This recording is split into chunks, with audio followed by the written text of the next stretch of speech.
alternance qu'on ait comme l'impression comme si ma partenaire va dominer si ma très bien. Il y a un moment où on a peut-être qu'on développer après que il serait important que Moutoulokola Vital Kamerhe a nommé premier ministre pour respecter ces décors de l'alternance. Parce que jusque-là, la présence de la République, c'est bon, mais la reste à l'institution subsidiaire, Louis-France à Lobiango, c'est pratiquement d'autres personnes qui sont à la tête. Ça dit un peu de temps ici, Togo, un premier ministre. Espérons. Contrairement à ce que lui a dit avant juin, bon, moi, je ne suis pas sceptique. Je crois que rencontre, il y a papa Félix, papa Joseph Kabila, et pour faire avancer les choses, parce qu'il y aura eu que la divergence est aplanie, la zone d'ombre est éclairée. J'ose croire que même cette semaine, pourquoi pas, ça peut être décisif pour que le Premier ministre... Finalement, Yuma a été rejeté. Hein? Peut-être la proposition de Vital Kamerhe sur le plan et partenariat FCC Cash. Hein? Et c'est important, moi je crois que très bien. Avec de la volonté politique, ça peut être possible. Alors, Médard Kankolomo, même idée. Plusieurs rencontres, hein. Il parle même de énième fois, selon lui, on a la rencontre, mais devant la caméra, il y en a une troisième fois, de Salama Yulobi. Cette rencontre, est-ce qu'on peut espérer avoir un premier ministre? Parce que le peuple attend cela avec impatience. Oui, na landine de Godjon, alobi, énième fois, bon, et ça, problème, il y a presque nabiso, vraiment, comme on monte à l'obi, n'a pas encore. Mais comme on a mon côté, monte encore en Atalisio. Oh, bah commentaire ça la lire bah fait ça sacré. Moi je vais vous lire quand même que non, quelqu'un yo ba mona na kalikolo ka no don ya za la place wana. Je ne sais pas. Et puis il faut le féliciter. Pour nanine. Na bantu so ba papi tamba ba ko vimba ka. O mona ka bango lisusu bagenda. Oh, makolo ko tambola. Bo lisusu. Politique ya libumu. So le politique ya libumu e katana ka meilleur au moins. John, c'est le seul peut-être qui reste à zone ouverte. Oui, John est le seul. Na Contanine. Na Contanine. Il y a un bon bacate à soutenir ancien régime. Ancien régime. Oui, il était là. Mais où va monsieur Bazawat? Donc cette constance-là, tout ça, on va pour se faire un moyen aller. Vous n'aviez dit à Nazar Soute. Pour nani pour lui bosser zalaka so bazumbongo kimbuto bege mugile kile papa so babango mukiazu ba bouger ba bini c'est ko boya pour ça la politique analyser maintenant ndenge vient ngamba rongo biloko trop exact tout le selo kolo donc c'est difficile alors sukoyo tango to kotala lelo bakutani ndelo bitu ongana ko lebo ngana moni où se pose le premier ministre Ayate Kabila propose des noms Yav et Henri Yav et Albert Yuma. Tout le monde a moko Albert Yuma. Albert Yuma, ndemu to asala que FMI est résilié contrat avec le Congo. Avec ce genre de PECD, il y a Chekamine une gestion au parc de Bakare Minyo au Canada. Il a géré une Tex Africa et tout le monde en faillite. Mais c'est que nous sommes allés à la faillite. Un passé noir. Voilà. C'est lui qui est mis tout dans Kabila. Congo et Salé Nini. Comme ça, Kangai, tout le monde FCC, belé. Comme Yav. Yav, c'est quelqu'un où il y a Zalaka. Attends, la ministre direct n'est pas naïe. Azan la finance. Azan la finance. Direct. On a un gouvernement parallèle. Ça, c'est le disciple. Alors, Félix, contrairement à l'autorité que non, quand il y a un le métier, le loup, tu vas répondre en Gaï. Dans le NPN à Mende. Donc tous les dossiers, passeports italiens, tout ça est bon. Aujourd'hui, Katumbi a Kozonga. C'est toujours Kabila Moutazonga ici. Qu'est-ce qui a changé de plus dans le dossier à Katumbi pour que Katumbi retrouve la liberté? Mais ce qui a changé, c'est le leadership, la démocratie. Cette volonté maintenant à côté que justice locale a joué un rôle Nayango. Donc moi je peux vous dire qu'au jour d'aujourd'hui, Bando a fait ce qu'il faut comprendre que temps est à révoluer. Et puis majorité majorité n'a pas calculé le derrière. Mais aujourd'hui les mondes nous donnent dans Soudan les lots, en armée, Algérie. Regarde aujourd'hui. Et même battu militaire mais peuple a lobby toko imposer volonté na biso. On revient de quoi répondre moi Bilo Rebellé, mais je voulais que tu prennes. John Lungi l'a proposé, selon l'idée, il faut développer l'hypothèse. On a pourquoi le choix de Vital Kamerhe la primature. J'ai vu ça sur Facebook, j'ai vu ça dans les réseaux sociaux, un message. Il faut que tu expliques ça. Est-ce que tu partages l'avis par rapport à partenariat Yuma Nayaf entre les deux et Moïse Katumbi également a quitté. Tout le monde se félicite, même Mende. Non, je voulais rappeler à John deux choses. C'est que quand les choses se font sur le plan politique en termes des institutions, se font dans le principe constitutionnel, ne se font pas dans la volonté, les aspirations des individus. Donc ça, c'est la volonté de John. Mais ce n'est pas la volonté constitutionnelle. Mokano ya John. Mokano ya John. Donc, ce qui peut être John, que soit Yébissangaï en vertu de quelle disposition constitutionnelle, et puis par quelle formule constitutionnelle, au Vital Kamere, fois de ma première ministre, ça sera impossible. Il ne faut pas transformer volonté na yo, ton point de vue na yo, na principe. Parce que principe c'est un principe. Deuxième élément, on ne parle pas d'un partenariat, on ne parle pas d'un partenaire sans partenariat. Il y a une formule magique, que ce soit politique, que ce soit juridique. Oyo, Okoki Kobenga Ndeko Joseph Kabila partenaire. Alors que la démocratie, l'alternance s'effectue selon les principes. Et les principes fondamentaux, ce sont les élections. Dont le peuple décide. Et Kabila, comment il fait un mandat, il fallait qu'il attende. En quoi il est partenaire? Pourquoi il y a un jeu de mots, il y a un politicien. Félix Tshisekedi pour justifier la relation avec Joseph Kabila qui était le diable hier, alors c'est mon partenaire d'alternance. Il ne faut pas y journaliste à mon nez, ce sont des infirmités graves. Alors, maintenant, la ligne de d'information dans la population, c'est que le week-end, un autre nom a été déposé sur la table de Félix Tshisekedi. Je l'étais parce que l'information est belle, dans ma possession. Je donne l'information générale. Le nom, ça passe. Ça veut dire que Pessi et pas Félix Tshisekedi. Ada Bombole. Félix Tshisekedi a boyi. Ada Bombole. Et Félix Tshisekedi a refusé ces noms-là. Et deuxième information, ils que la proposition de Félix Tshisekedi est la discussion parce qu'il n'y a pas sa contenu, il y a discussion de Joseph Kabila parce que j'ai échappé à lobby. En fait, toi, tu as des informations. J'ai les informations. Mais tu as une investigation. Tu as curieux, allez-y. À Sengi Bango, que comme il y a toujours une divergence sur la désignation du Premier ministre, qu'on fasse du FCC et cache un même bloc politique, une même plateforme politique. Mais ça déjà n'a pas Non. Plateforme politique pour que de là sorte le Premier ministre. Joseph Kabila Lobi na yeboye. Je ne peux pas accepter ça. Pourquoi? Parce que je comprends l'intention, que je sais que lorsque les FCC et le cash deviennent une même plateforme politique, le Premier ministre reviendra du cash. Directement, Kamere prendra place. Or, sur le plan constitutionnel, il avait reconnu que le FCC était majoritaire au Parlement.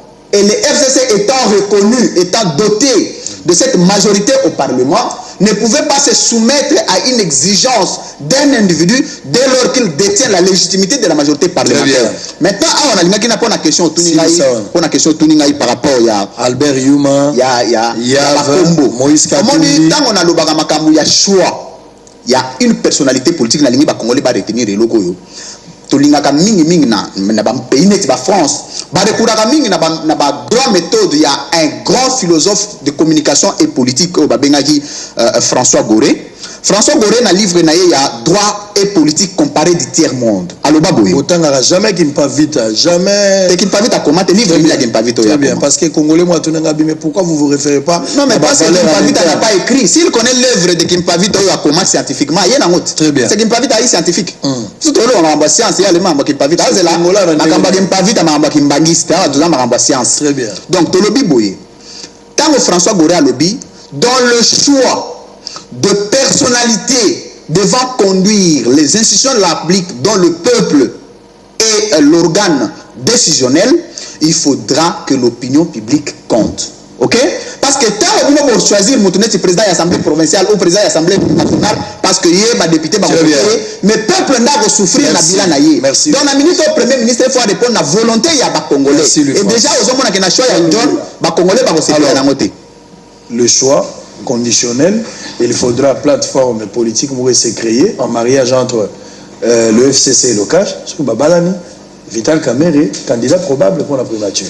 Au moins, on a une confusion. Et comme on a déjà habitué, on a les canailles, la confusion, des chocs à la société. Avant, on a été scandalisé. Mais maintenant, là, j'en ai fait aussi mienne et je trouve ça normal. Bon. D'abord, nous devons colonga lobby n'attendons non. C'est pas ma confusion en aïe. Non, très bien. Ça la calme. Tant lobby une fois. Et c'est important pourquoi? Parce que avant même publication des résultats, papa Félix na papa Kabila bakutanaka. Mais ouais, Ezaki filmé. Ezaki donc c'est baïbi qui bakutanaka. Bakutana wapi? Bakutana na Kingakati. Donc sur invitation à chef de l'État. Moi il sait que yo do gagner l'élection. Très bien. Bakutanaka.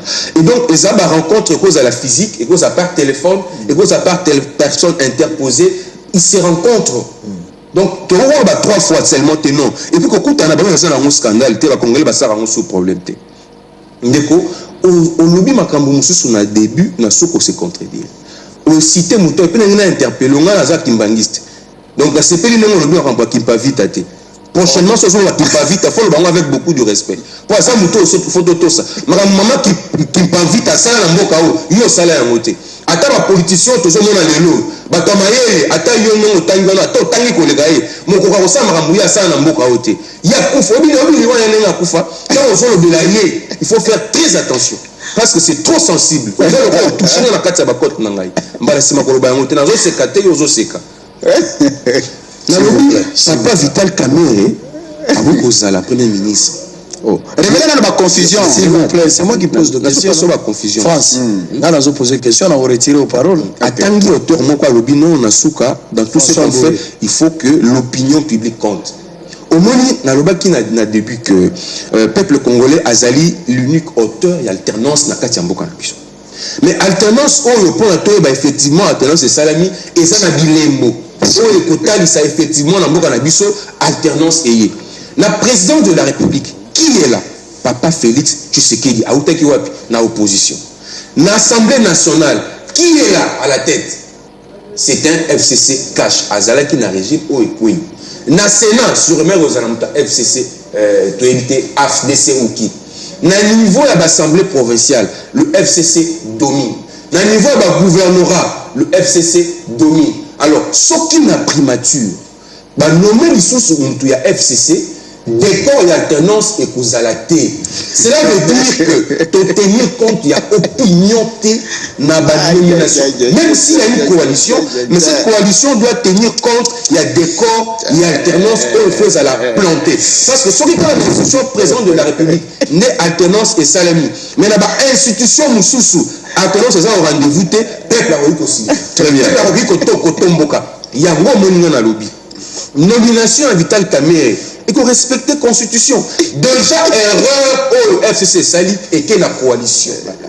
Ce qui m'a dit qu'il y a la cohabitation, là, il va la protéger. Parce que dans la cohabitation, l'opposition existe. On est ensemble, mais moi je reste l'opposant. Même si je vous apporte mais je reste dans l'opposition. Mais dans une coalition, l'opposition n'existe pas. Donc le FCC ne peut plus être en opposition avec le cash, vice-versa. Là, tu as commis l'ibota, tu as commis ensemble. Merci. Et pendant ce temps-là, donc, du point de vue constitutionnel, sa mère est ce qui a nommé Azali Mouto a bini la carte de sa coalition FCC. Merci. Pour énerver la constitution. Nous, on entend la constitution, mais on comprendre. On va prendre Kankolo. Je vous appelle la retenue. Respect, Kondé Tobanda Inango. So Moninga Zoloba. Kankolo est très posé.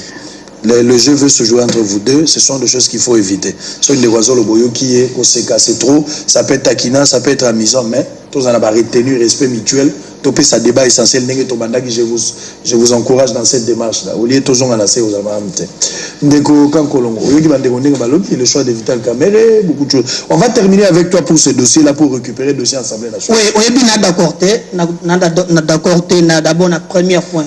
Nalanda oyo ndeko na ngai John Chikoloba soki ezalaki ke toza na coalition na idée bazoloba wana mbele bato ya FCC balingi ba faciliter pe cacha zota ba gouverneur ils se sont arrangés parce que oyebi en politique ce n'est pas le dire mais le faire koloba kakate basali par tous les moyens bazui ba gouverneur nyonso epenga na mitunaka important sur coalition eza wapi na moni pe kutu na baye tozalaki na bango na cash le plus dire lokola musolo elle est compliqué ba komi induit na babiloko yokoka musangai regardez mutu boko yebisanga ke non lokola balongola kipite wana ebandele azaki président assemblée provinciale c'est-à-dire FCC à côté la paix gouvernorat ya Kinshasa na IDPS. Moi je m'attendais à ça. Mais chose grave, on nous a mené Ngobila. même la capitale où il n'a pas de coalition, FCLNG concédé, Cash n'a pas concédé. Et bon, on a qui n'a moi qui mouta bimet à zone défi à zone segabiso, ayamingo bilabike, dans la notion d'un gars bondé, babomaka Kishasa. Elle passe pas mawa, ce qu'on l'élo. Bazoa, Vital Kamerhe, comme premier ministre. Non, c'est clair. Parce que Eko Simba jamais. Donc, c'est la pour les Cambonines. Et d'abord, tu vas jouer à la présidence. Il se passe des choses graves. N'a pas cet exemple à Moko. N'a moi y a l'élo. Le programme à 5 jours à Moko Nziamboka. Le président de la République a prévu construction de logements sociaux. Dans le logement, on a prévu ça pour 24 provinces. C'est un programme de 100 jours. Batem de Koluka, société à construction, ce qu'on appelle Semibo, qui n'a rien à voir avec la construction. Il y a mis balé. Tout le monde a dit que je suis na moi il y a les solution de 15 millions. Attends comme on a place où on a réalité. Eh, tu y a pas de ndeko. Tu les Kinshasa water. On t'a reçu mon inga sali. Et ceux qui président de la République, si Fabanda ko déboulonner, hein, il faut déboulonner d'abord na cash. Mais il a déboulonné de Moïse Katumbi. Bien que non, chité. Donc, il faut déboulonner d'abord kuna. Le premier ministre est ici. Tant que va peuvent cesser. Bayibaki ba député na bango butu c'était déjà bien planifié pour Bazoba premier ministre. Talende na pesa que résultat. Les mêmes jours il y a président de la République, Abouaki il y a ba député provincial. Pour nini? Tozo ba gouverneur, tozo kalikili ya kabili ya like aya kozonga mokolo mususu mais pour zoba tout la premier ministre. On va prendre dernier virage. Il faut beau gérer encore, il nous reste que 10 minutes. Il faut beau gérer. On va prendre des dossiers à l'Assemblée nationale et puis le retour de Martin Fayulu. On commence avec John Lungila, on va prendre Louis France.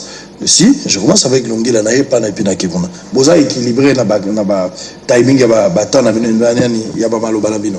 On va prendre l'Assemblée nationale. Ce qui se passe à l'Assemblée nationale, vote, il y a bureau définitif.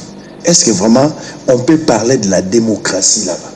Par exemple, lorsque le président provisoire dit que la motion est politique, pourquoi cette motion-là, où il y a déjà politique, il faut pas faire passer un mot? Pourquoi on ne pouvait pas rejeter? D'autant plus qu'on a compris que la motion n'était pas démocratique.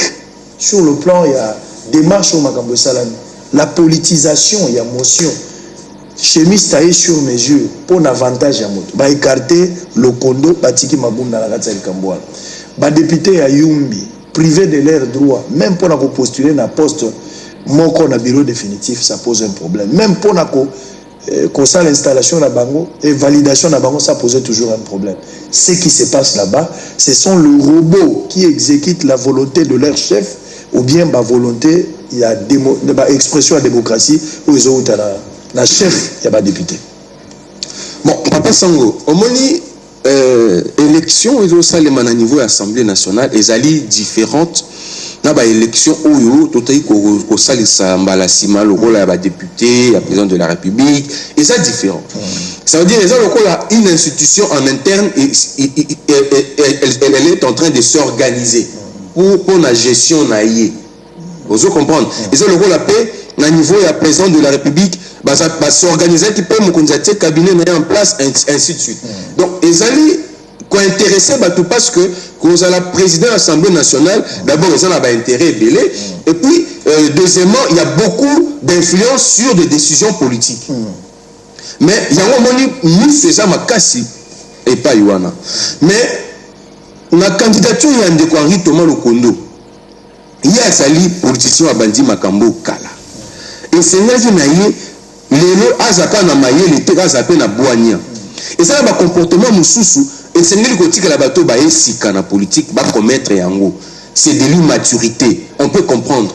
Mais l'immaturité, à niveau à papa Thomas Lokondo, ça fait mal. Parce que dans ce monde, c'est immature, malgré le nombre des années passées en politique. Oui, mais maturité, il y a une dissidence.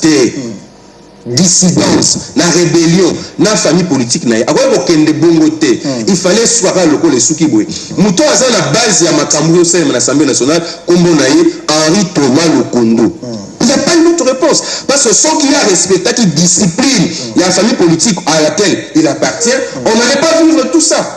Parce que tant que nous devons se mettre d'accord à un certain nombre de points, l'acte contraire. Mais qu'est-ce qu'on va te faire? La politique, et ça, je me sale. On va te salir aussi. On ne va pas te laisser faire. Et ça, on ne peut pas dire que oh non, il y a une telle personne. Non, c'est une crise en interne, il y a famille politique, coalition FCC cash. Et t'as le peuple congolais, et t'as le bisoté. Babouna, Babomana, Basalabou. Et ce problème n'a bisoté. Ce qui est plus important, bisoto c'est là. Et ça la bâtie, maman Janine Mabunda, président de l'Assemblée nationale. Et ça la bâtie Kaboun. Et Bangoumou sur Bazali, député, Bazali voté par les Congolais. Différence aux Zalaté. Seulement, là où le bas blesse, et ça côté balouki un peu pour écarter bande quoi la mouka. Très bien. On est ça malamu. C'est rien de condamné en gros. Et ça malamu te po bande konabi so ya yumbi et consort bazali na ba droit le quoi ba député. Candidature il y a Kaboun l'Assemblée nationale, récompense du guerrier ou méritocratie? Non, c'est un départ organisé de Kaboun à l'IDPS. Parce qu'en fin de compte, Kaboun devait quand même être mis à côté vu son tempérament. Très bien. Vous comprenez? Et je salue ici la sagesse de Papa Félix, mais seulement l'Assemblée nationale a difficulté. Parce que Kaboun doit Kaboun, il y a une crise de tension. Il y a plan. Kaboun a bandi classe. Oui, mais oui, ça c'est une bonne chose. Très ça bien. c'est une très bonne chose. Oui, Ndeko Louis France. Bien, Assemblée nationale. Dans mon temps, ça n'a pas besoin de corriger. Mon peuple est en Mais il faut gérer le temps. C'est pas grave. 3 minutes. C'est pas grave. Na lingina yebisa John eloko moko. Omoni na constitution na droit constitutionnel eloko basenga interprétation o eza difficile. O eza difficile te tanga. Constitution eza la forum des as o eza journal likolo mesate. John total na likolo misu. Omoni musala ya kosala FCC cash pour Vital Kamerhe abima premier ministre eza musala informateur essayer de dépasser les kakala. Faut que la constitution article 78 esprit à la constitution et lobby le premier ministre faut abima na majorité parlementaire. Or Vital Kamerhe a la majorité parlementaire. Or la magie na yo na ebité so Vital Kamerhe tindio, so ka tindio kende ko yebisa ye que moyen ezate. Na moment oyo tozali awa, président assis a validé a reconnaissant majorité parlementaire na FCC. A moins ko yebisa na Vital Kamerhe za na FCC. Eza ba je na bino, to yebi bino. Mais so ka za na FCC te, yebisa ye ndenga zo tinda yo wana ke c'est dangereux, c'est suicidaire et il va tuer l'article 78 de la Constitution. Et Félix Tshisekedi ko ya na piège wana te. Deuxième élément, azo benga nini choix ya nazozonga maintenant na question oyo benga et puis alobi makambo kimpavita pona sisa wana makambo kimpavita na loba kimpavita comment ta livre mon ouvrage scientifique te soki oyebi yango pesa kombo. Moi je parle de la science, toi tu me ramènes dans ta religion. La religion c'est ton droit, moi aussi j'ai le droit de reconnaître la science. On m'a dit quand on soit à un plateau koya na ben intention te ya na science et je comprends ce que zo benga confusion boy puis confusion on a sous ko prouver yango te. Moi, je suis un homme de science. Je sais que beaucoup de questions techniques peuvent t'échapper, mais c'est question de te faire petit pour beaucoup apprendre. Alors, Azolo Bamakamu, plus grave, Azolo taxé candidature, il y a Thomas Lokondo d'une maturité politique. Écoutez, l'élection, il y a bureau définitif de l'Assemblée nationale, Ezali organisé par la loi électorale T. Ça, c'est une nuance juridique que je vais lui donner. Humblement, Azwastilo a noté. Les élections du bureau définitif sont régies, sont organisées par le règlement intérieur. Par voie de conséquence, il n'y a que le règlement intérieur qui peut statuer en premier et dernier ressort sur l'exclusion d'une candidature. Et surtout que lorsque la candidature est un droit. Ok? Et Thomas Lokondo n'a violé aucun droit dès lors que ces élections au niveau du bureau définitif de l'Assemblée nationale, bureau définitif de l'Assemblée nationale, est allé imposé par les partis politiques. Très bien. Mot d'ordre Koki Kozala. Mais règlement et là bengi organisation administrative il y a l'élection ezali nini ezali que ceux qui ezalaki loi électorale les organisés balingi ba benga seni organiser l'élection wana mais ça seni mutation organisé te balobi ba évoquer na ka wana ezali balobi au conflit d'intérêt na droit okoki koloba d'ailleurs loi électorale yango nde est juridifié passez-moi l'expression conflit d'intérêt au conflit d'intérêt ezali infraction pénalité ezali politique. Mais loi électorale est empruntée pour mettre un peu fait dans la rébellion politique dans le parti. Mais le Kondo a sali à concourir dans une compétition électorale, il y a sénité. Il y a bureau définitif de l'Assemblée nationale, il y a un règlement intérieur. Le règlement intérieur, je crois l'article 28 ou 29, je n'ai pas la précision. Et le Biboué. tout député, je crois que ceux qui John Azanatan a que le règlement intérieur de l'Assemblée nationale, c'est simple de lire. Alors, tout député national ayant voulu, c'est-à-dire que de sa propre volonté, peut déposer sa candidature dans un ou autre poste. Mais ceci en discussion avec son... Mais attendez, je te donne la disposition de l'article sur le règlement intérieur. Le temps. Mais ceci peut aussi être après discussion avec son parti politique. Donc, ce que le Condo a estimé, qu'il faut discuter dans parti pour parti et soutenir candidature na yé na poste moko ya bureau de ministère de l'Assemblée nationale, c'est un droit. Mais ce qui peut amener qu'il y a un indépendant, son droit n'est pas privé par soit la loi électorale, soit une autre loi de la République, soit le règlement intérieur.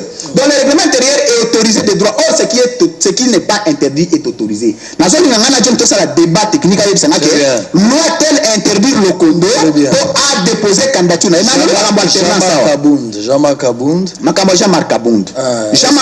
Récompense du guerrier, méritocratie. Mais ce qui est la récompense du guerrier, il y a des en partie. Et il y a l'Assemblée nationale. Dans la place FCC et l'axi méchanceté. Par discussion à part.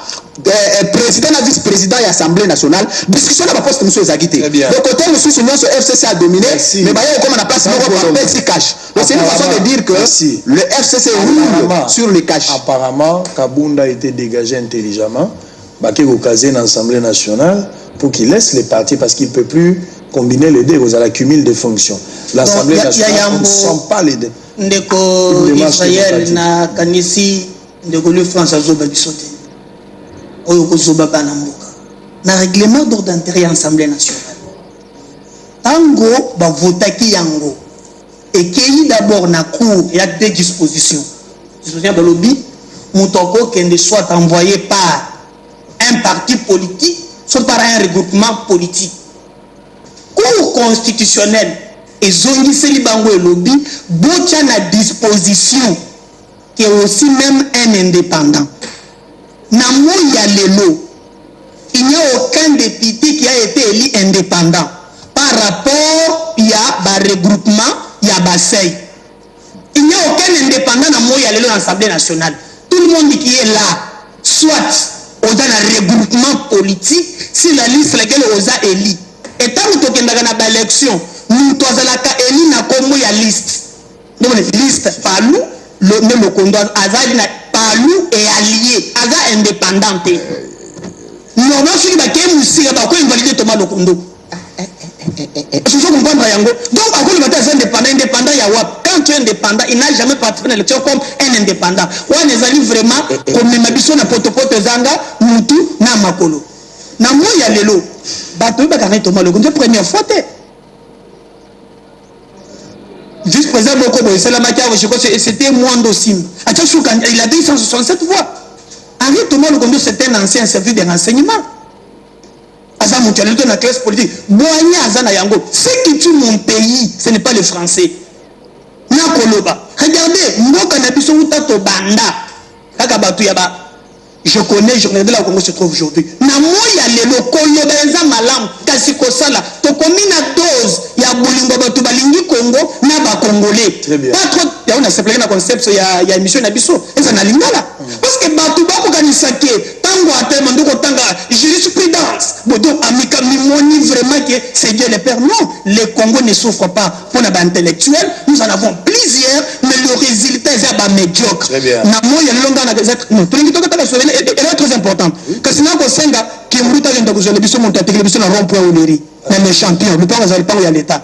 Dans le pango, on a Batongi, bas magasin, Batongi, bar, Batongi na course. Dans les champions, c'est le pango à l'État. À Tiama, tu vas faire du coup.